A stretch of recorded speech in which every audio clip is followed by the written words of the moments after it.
200 megawatt तो बिजली लगाना हमारे बाएं हाथ का खेल है। सर, आपने जो दोनों हाथों से पंजाब में या वफाक में जो प्लांट्स लगाए हैं, खुदा के वास्ते उसी को ठीक कर लें। आप एक हाथ से क्यों लगाएंगे? ताकि वो भी सही ना हो, वो भी बिजली ना सही से बना सके। तेरे दाएं हाथ के काम था, तूने किया क्यों नहीं अभी तक? ये 3 बार के वजीर आजम है और ये गिलगित में एक इलेक्शन कैंपेन में जाकर एक छोटे से मजमे के सामने दावे कर रहे हैं और वादे कर रहे हैं, और वो वादे जो हम आज से 4 दहाइयों पहले सुनते आए हैं। मुझे आपने देश निकाला कई दफा दिया है, मुझसे गिला ना करो, कसूर आपका भी है कि आपने मुझे से बंदे को देश निकाला क्यों होने दिया, क्यों? नवाज शरीफ साहब, आपको लगता है कि ये अवाम आपको भूलेगी? अभी तक कोई इस तरह का कोई एक प्रोजेक्ट बता दे जो इस तरह का हुआ हो। और गिलगित इतना खुशहाल हो जाएगा, इतना खुशहाल हो जाएगा, बल्तिस्तान इतना खुशहाल हो जाएगा कि मैं आपको बता नहीं सकता। जब वो इतना खुशहाल हो जाएगा, आप बता नहीं सकते, तो फिर करेंगे कैसे? आपको छोड़ भी दो किसी का नाम, आपको छोड़ भी दो किसी का नाम। सबसे पहले कमेटी किसने बनाई थी? आपने। कब बनाई थी? 2-3 महीने पहले। अबे साले, पीपल्स पार्टी इत्तेहादी नून लीग, और इनकी आप जाके वहां पे कैंपेन पे दावे सुने, वादे सुने, और मत भूलें कि अभी तक पीटीआई को इस इलेक्शन कैंपेन में शामिल नहीं किया गया। ये अभी अकेले मैदान में खेल रहे हैं, इन्होंने अकेले दौड़कर फर्स्ट आना है, तो इनकी ये हालत है। अस्सलाम वालेकुम नाज़रीन, मैं हूं चौधरी फसाम और उम्मीद करता हूं आप सब खैरियत से होंगे। सबसे पहले एक रिक्वेस्ट है, चैनल को सब्सक्राइब जरूर कीजिएगा और बेल आइकन पर क्लिक कीजिएगा। सबसे पहले अगर मैं आपसे कहूं कि आपको एक ऐसी जगह पे लेके जाऊंगा जहां पे आप जाकर इतना अच्छा फील करेंगे, ऐसे वादे सुनेंगे, ऐसे दावे सुनेंगे, या आपको लगेगा कि कहीं मैं ख्वाब में तो नहीं या सोया हुआ तो नहीं। क्योंकि हमारे सियासतदानों को लगता है कि वो अभी तक उसी दौर में है जब वो हमें बेवकूफ़ बना लेते थे या आवाम को बेवकूफ़ समझते थे। यानी ये इस खुमार में अभी तक क्यों है? इस सोशल मीडिया के दौर में भी जहां हर इंसान को शऊर है, ये क्यों भूल जाते हैं कि हमने कुछ दिन पहले ही तो कुछ और बयान दिए थे, या हम वाकई ही उन लोगों से बात कर रहे हैं जो हमारे कई बरसों से हमारे साथ हैं, लेकिन इनके बयानात देखकर लगता नहीं कि ये ऐसा सोचते हैं। आपको सीधा गिलगित ले चलेंगे जहां पे इलेक्शन कैंपेन जोरों शोर से जारी है और पाकिस्तान पीपल्स पार्टी और पाकिस्तान नवाज लीग का आपस में नूरा कुश्ती जारी है। धड़ाधड़ वो एक दूसरे पर इल्जामात लगा रहे हैं, तकरीर कर रहे हैं और ऐसे दावे और वादे कर रहे हैं कि सुनकर आपके कानों से धुआं निकलेगा। कुछ वीडियोस आपके साथ शेयर करते हैं, कुछ इनके बयानात आपके साथ शेयर करता हूँ। एक एक बयान सुने और फिर सुनते जाएं और शर्माते जाएं, और इस पे फिर एनालिसिस करेंगे कि असल में ये कहना क्या चाह रहे हैं, समझाना क्या चाह रहे हैं, और ये समझ क्या रहे हैं। तो सबसे पहले नवाज शरीफ की तकरीर सुनते हैं कि उन्होंने क्या वादे किए, किस तरह बातें की, फिर इस पे बात करते हैं। इजलास मैं कर रहा हूँ गिलगित में, मैं मुखातिब हूँ उन लोगों से भी जो स्कर्दू में रहते हैं। कितना अच्छा स्कर्दू है जिसको बिगाड़ देंगे। और मैं आपको ये बताना चाहता हूँ कि मैं इंशाल्लाह इस शाहरा को अल्लाह के फजल करम से शहबाज साहब से बात करके इसको पूरा गुंजराब तक इंशाल्लाह पहुँचाऊँ। सबसे पहले तो हर एक प्रेस कॉन्फ्रेंस में या कहीं पे भी सियासतदान या कोई लीडर तकरीर करता है, ये जो पीछे जो खड़े होते हैं ना, इनके एक्सप्रेशन देखने वाले होते हैं। आप इनके एक्सप्रेशन चेक करें, और एक राइट हैंड पे आहो नहीं आहो वाला होता है जिसने हर बात में हामी भरनी होती है। नवाज शरीफ के कुछ बयान सुनते हैं, फिर इस पे बात करते हैं। खुशहाली का मंसूबा है ये आपकी। जितनी ट्रेडिंग होगी चाइना से पाकिस्तान के दरमियान इस रास्ते से, कौन बेनिफिट करेगा, किसको उसका फायदा पहुंचेगा? आप। और याद रखिए कि पिछले 4 दहाइयों से नवाज लीग की हुकूमत है। ये 3 बार के वजीर आजम है और ये गिलगित में एक इलेक्शन कैंपेन में जाकर एक छोटे से मजमे के सामने दावे कर रहे हैं और वादे कर रहे हैं, और वो वादे जो हम आज से 4 दहाइयों पहले सुनते आए हैं। हालांकि आपको नहीं लगता कि सियासतदान को जाकर वो बातें करनी चाहिए या वो वादों का जिक्र करना चाहिए जो वो पूरे कर चुका है? लेकिन हमारे यहाँ उलट है।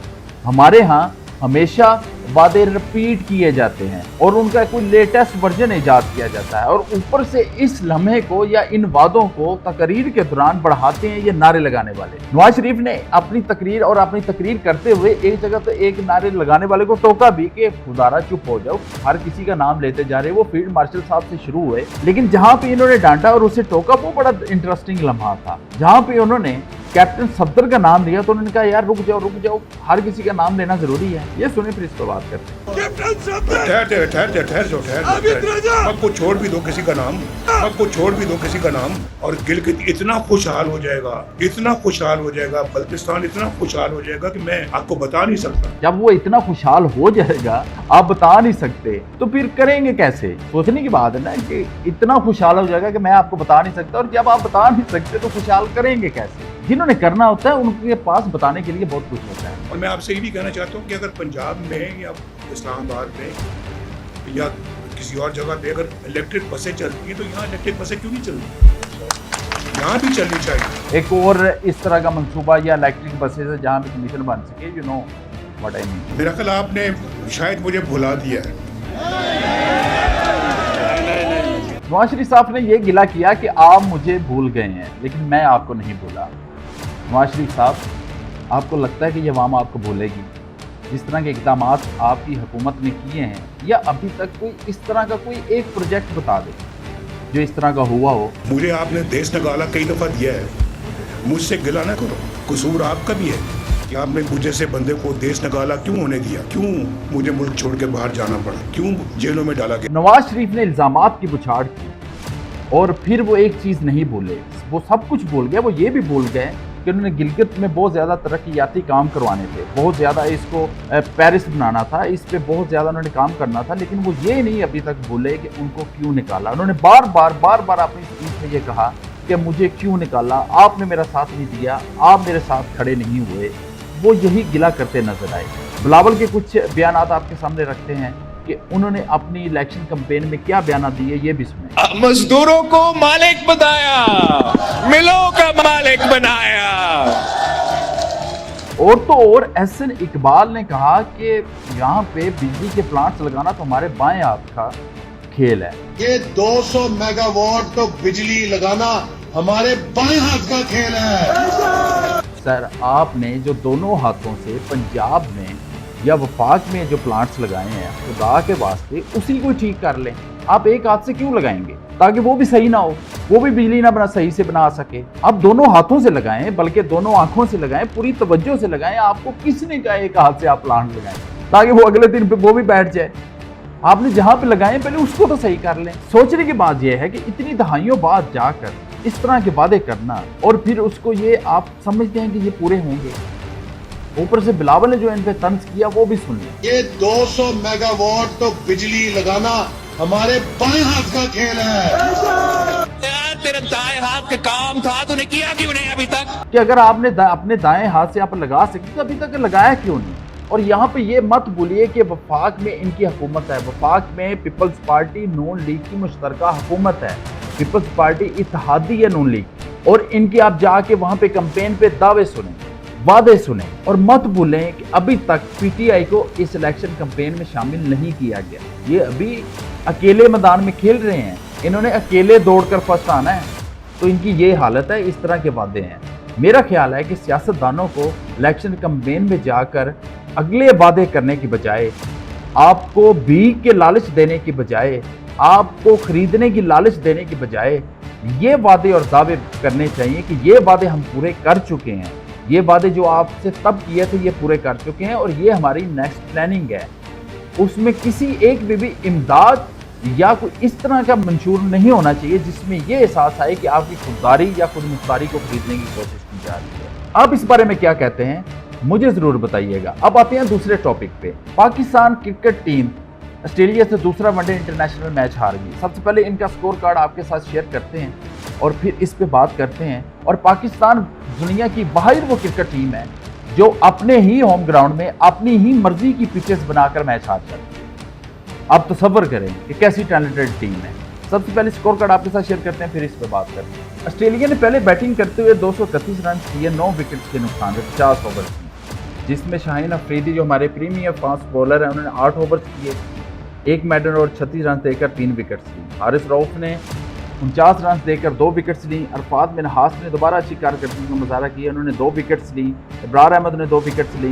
मास सदाकत ने 2 ओवर्स किए, कोई विकेट नहीं। शदाब खान ने 9 ओवर्स में 56 रन किए। शदाब खान ने 2017 की चैंपियन ट्रॉफी के बाद मेरे ख्याल के किसी एक मैच में भी परफॉर्मेंस दी हो, और ये किस बेस पे टीम में है आप अच्छी तरह से जानते हैं और ये किस लॉबी का हिस्सा है, इससे भी आप वाकिफ हैं। सलमान अली आगा ने 1 ओवर में 7 रन दिए। अब बात करते हैं पाकिस्तान की बैटिंग, क्योंकि ये हमेशा से ही बैटिंग का मसला रहा है। किसी भी टफ कंडीशन में, किसी भी टफ सिचुएशन में जहां पे आपको परफॉर्म करके स्टार बनना होता है, बड़ा खिलाड़ी बनने का एक चांस होता है, जिसके लिए आप ट्रेंड होते हैं, जिसके लिए आप कौमी क्रिकेट टीम में, आपको हर चीज़ आसान परेड में तो नहीं मिलेगी। पाकिस्तान क्रिकेट टीम ये चाहती है कि ओपोनेंट आए, अगली टीम आए, आकर इनकी मर्जी के बॉल करवाए, इनकी मर्जी के मुताबिक वो आउट हो जाए, जहां पे इनका दिल चाहे छक्का हो, जहां पे इनका दिल चाहे चौका हो।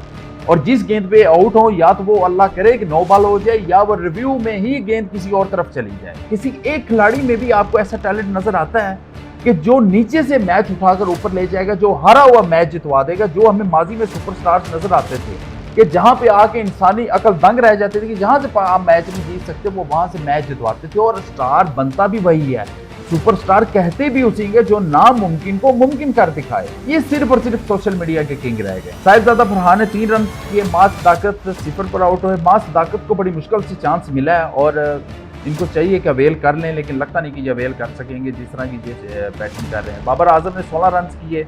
बाबर आजम पे तो इतनी बात हो चुकी है, इतना कुछ कह चुके हैं, आप इस पे क्या ही बात करें। मोहम्मद गाजी गौरी जो नए खिलाड़ी हैं, विकेट कीपर हैं, उन्होंने 37 रन किए। इन्होंने थोड़ी सी मजामत की है, थोड़ा सा इन्होंने खेला। सलमान अली आगा इन्होंने 7 रन। मुझे मेरी समझ से बाहर है एक चीज़ कि सलमान अली आगा टीम में हैं ही क्यों, करते क्या हैं। ये टेस्ट टीम के खिलाड़ी हैं, इनको वनडे या T20 से तो दूर कर देना चाहिए, बल्कि इनके पास जो वनडे और T20 की किट्स हैं वो भी ले ले वापस। अब्दुल समद 2 रन की, इनको भी चांस मिला है, इन्होंने PSL की वजह से इनको चांस मिला है। होप कि ये प्रूव कर सकें या प्रूव कर दें। शदाब खान ने जी मुजाहमती 71 रन किए हैं, लेकिन इन्होंने इतने रन बॉलिंग में भी खाए हैं, हालांकि ये बॉलिंग स्पेशलिस्ट ऑलराउंडर हैं। बैटिंग में एक प्लस पॉइंट, अब इन्हीं 71 रन की वजह से इन्होंने अगले 10 मैचेस खेल जाने। ये नहीं होना कि ये हारे हुए मैच में, और मुझे लगता है कि जिस मैच में ये परफॉर्म करेंगे वो भी पाकिस्तान मैच हार जाएगा। अरफात मिनहास ने 33 रन किए हैं और 2 विकेट्स ली हैं। शाहीन अफरीदी ने 11 रन, हारिस रऊफ 0 और अबरार अहमद 0। पाकिस्तान दुनिया की वो वाहिद टीम होगी जो अपने ही हरीफ को अपने ही घर बुलाकर अपनी मर्जी के पिचेस तैयार करवाकर मैच हार जाए, क्योंकि स्ट्रेटजी नहीं है, प्लानिंग नहीं है। हमें कोई ऐसी टीम वर्क नज़र ही नहीं आता जिससे ये उम्मीद हो कि ये अच्छा परफॉर्म करेगी या अच्छा परफॉर्म करना शुरू हो जाएगी। आप इस बारे में क्या राय है, कमेंट्स में ज़रूर बताइएगा। अपना बहुत सारा ख्याल रखें, मुझे दीजिए इजाज़त। अगर वीडियो पसंद आती है तो इसको लाइक और शेयर ज़रूर कीजिएगा। अल्लाह हाफिज़।